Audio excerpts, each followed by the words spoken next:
Oh son, what's good, boy? Today's video is about attention span. I remember a while back, probably about 6, 7 months from today, it was the first time I downloaded TikTok, and I saw this fucking formula. It was about the same time Andrew Tate was becoming popular, and all these little online people, motivational people, their clips were being put on TikTok, and one thing I noticed besides thinking, well, some of this is actually decent advice. The one thing I noticed was all them putting like fucking satisfying clips underneath, or like Subway Surfers or video games or whatever. And I was just thinking, I was like, bro, what the fuck does this have to do with that? And then I realized, I was like, bro, this is just like I'm sitting here watching this while listening to the video like it's in the background. Holy shit. Motherfuckers are just sitting.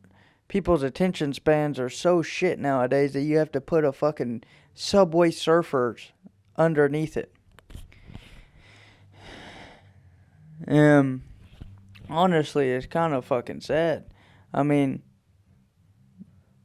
I was thinking for a while, I was like, people must have, this must not be true. People can't have this short of attention spans because podcasts are so popular. And then I was realizing the most popular podcasts were only popular because of their fucking clips going viral. So, honestly, what do we do about this?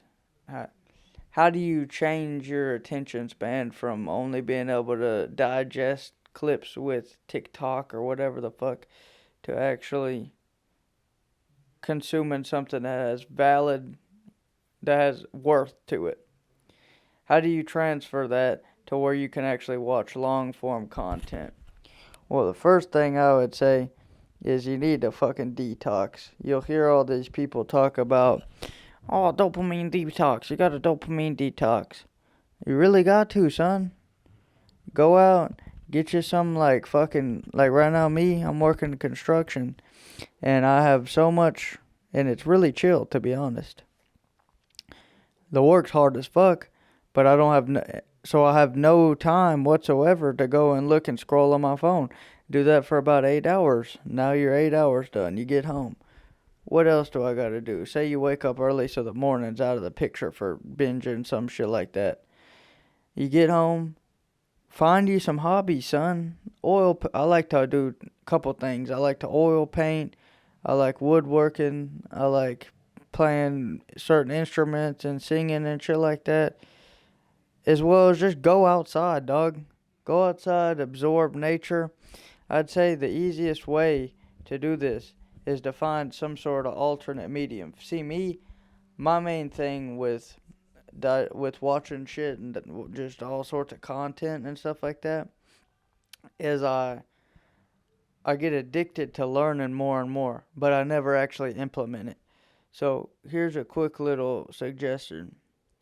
Get you like some sort of book or whatever, some sort of like motivational like rule book where it will tell you certain guidelines or whatever. Do this to do this.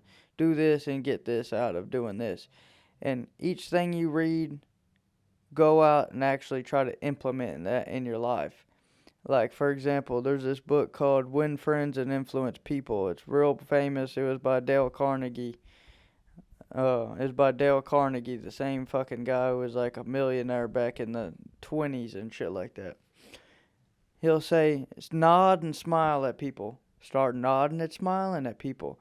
And just do little things as well. And then while you're doing this and implementing these things you learned, do your hobbies. You ain't gonna be scrolling whenever you're busy doing a fucking painting or something like that. You're gonna be hyper focused. You gotta keep your mind busy if you wanna not be distracted by shit so easily. So, that's one of the main ways. Second way is you gotta create something. Be it art, be it YouTube videos. You just gotta figure out a way to create something to occupy your time. I feel like with any addiction, the only way to truly cure it because you'll always get those urges no matter what. The only way to truly cure it without totally isolating yourself from it would be to find something that will fill that time that you used to spend doing that addiction. And that's hobbies. I'm pretty sure like AA, like Alcoholics Anonymous and all that talk about that shit. But really buckle down and just, you really got to change your life, to be honest. I mean, I lost over 100 pounds before, and you start losing weight and you're like, oh, this is good. I can't wait to get skinny and I can eat whatever I want. Dog, that ain't how it works, son. You gotta your whole life gonna change, or you gonna be like a 600-pound loser person that gains it all back in a year. You gotta completely change, find some new shit, new hobbies, whatever. And for the most part, content addiction is pretty easy because it's not something that you're gonna like get with friends, and it's not like you're doing like fucking smoking weed or anything like that where friends will always be doing it and encouraging you to do it. Everyone's on their phone. If you just put your phone down and start doing something else, they're not going to be like, oh my God, you're not on your phone. So you got to easy out, old son. We're living in some dark times, boys. Religion tells you that the end times, man will burn it with fire, and the scientists tell you that climate change will burn it. So there's some sort of correlation there. All this AI shit rapidly growing, boys. We got some dark times ahead of us. The only person that can help us is up there, boy. Like always. I'm tired, so I'm gonna go get some sleep, and like always, it gets better. Stay grinding, old son. Have a good night.